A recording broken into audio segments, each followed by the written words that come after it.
ማንቸስተር ዩናይትድ ከፉልሃም ተጠባቂው የእንግሊዝ ፕሪሚየር ሊግ ጨዋታ በ24ኛው ሳምንት የእንግሊዝ ፕሪሚየር ሊግ መርሃ ግብር ማንቸስተር ዩናይትድ ፉልሃምን በኦልድ ትራፎርድ ምሽት 11 ሰዓት ላይ ያስተናግዳል። እንግዲህ ከጨዋታው በፊት ሁለቱን ክለቦች በተመለከተ ያላቸውን ጥንካሬ፣ የጨዋታ አቀራረብና የማሸነፍ ንጻሬ አጠር አድርጌ አቅርቤላችኋለሁ። አብራችሁኝ ቆዩ።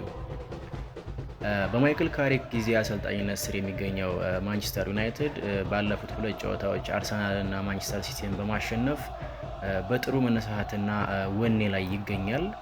በደረጃ ሰንጠረዡም የሻምፒዮንስ ሊግ ስፍራ ላይ መቀመጥ ችሎ ነበረ። ነገር ግን በዚህኛው ሳምንት የእንግሊዝ ፕሪሚየር ሊግ መርሃ ግብር ቼልሲና ሊቨርፑል ቅዳሜ ምሽት ተጫውተው ስለነበረ ተጋጣሚዎቻቸውን አሸንፈው ደረጃቸውን አሻሽለዋል። በዚህም መሰረት ማንቸስተር ዩናይትድ ከአራተኛ ደረጃ ወደ ስድስተኛ ደረጃ ዝቅ ብሏል። ስለዚህ እንግዲህ የካሪክ ማንቸስተር ዩናይትድ ከፉልሃም ጋር የሚደረገውን ጨዋታ በማሸነፍ ወደ አራተኛ ደረጃ ለመመለስ ባለፉት ሁለት ጨዋታዎች ላይ ያሳየውን ድንቅ ፐርፎርማንስ መድገም ይጠበቅበታል።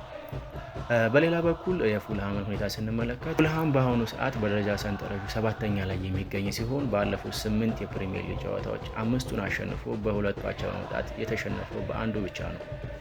ስለዚህ ሁለቱ ክለቦች ጨዋታቸውን የሚያደርጉት 6ኛና 7ኛ ደረጃ ላይ ተቀምጠው ነው የሚሆነው ማለት ነው።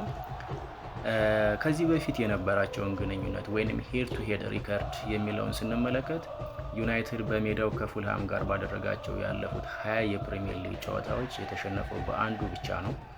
እንግዲህ ይህ ጨዋታ ፌብሩዋሪ 2024 የተደረገ ጨዋታ ሲሆን ፉልሃም 2-1 በሆነ ውጤት ማሸነፉ ይታወሳል።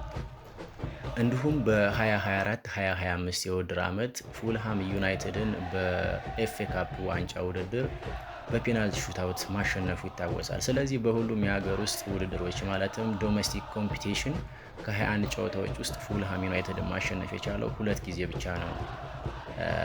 የሁለቱ ክለቦች ጨዋታ አቀራረብስ ምን ይመስላል? ይሄኛው እንግዲህ ቀጥታ ከአሰልጣኞቹ ጋር የሚገናኝ ጉዳይ ነው የሚሆነው። ማይክል ካሪክ ብዙ አይነት አሰላለፎችን የሚጠቀም ፍሌክሲብል አሰልጣኝ ቢሆንም በዋናነት የሚመርጠው 4-2-3-1 አሰላለፍን ነው።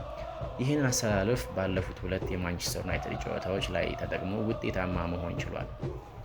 እንግዲህ በዩናይትድ በኩል የሚኖሩትን ተጫዋቾች ወይም ጨዋታ ይጀምራሉ ተብሎ የሚታሰቡ ተጫዋቾች ኦልሞስት ከባለፉት ሁለት ጨዋታዎች ጋር ተመሳሳይ ነው ሊሆን የሚችለው። ምናልባት የፓትሪክ ዶርጉ መጎዳት እዚህ ጋር ዋነኛው ለውጥ ሊሆን ይችላል። ስለዚህ በሱ ቦታ ማቲያስ ኩኛ፣ ሜሰን ማውንት ሊገቡ ይችላሉ።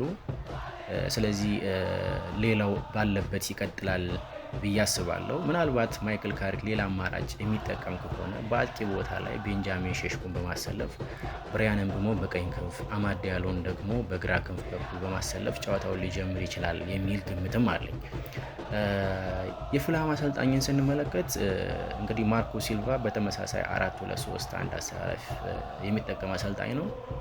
ብዙ ጊዜ ማርኮ ሲልቫ በትልልቅ ጨዋታዎች ላይ ከሎ ብሎክ ይልቅ ሚድ ብሎክ የሚያዘወትርና በፈጣን መልሶ ማጥቃት የሚጫወት አሰልጣኝ ነው። ስለዚህ ማይክል ካሪክ እና የስልጠና አጋሮቹ የፉልሃምን ሚድ ብሎክ አንሎክ በማድረግ ለማሸነፍና ጥሩ ውጤት ለማስመዝገብ የተሻለ ስትራቴጂ ይኖራቸዋል ብለን እንጠብቃለን።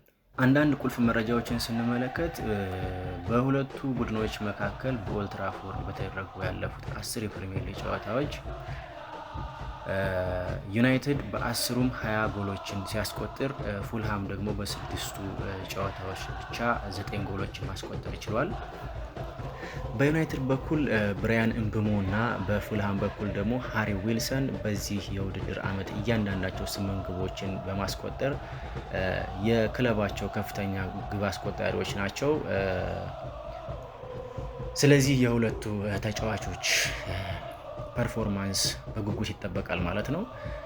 ሌላው የማሸነፍ ንጻሬና ግምትን ስንመለከት እንደ ኦፕታ ሱፐር ኮምፒውተር እና ሌሎች ስታቲስቲክስ ትንበያዎች ከሆነ የዛሬውን ጨዋታ ማንቸስተር ዩናይትድ የማሸነፍ ሰፊ እድል አለው የሚል መረጃ አለ። አብዛኞቹ የትንበያ ሞዴሎች ማንቸስተር ዩናይትድ የማሸነፍ እድሉ 50% እና ከዛ በላይ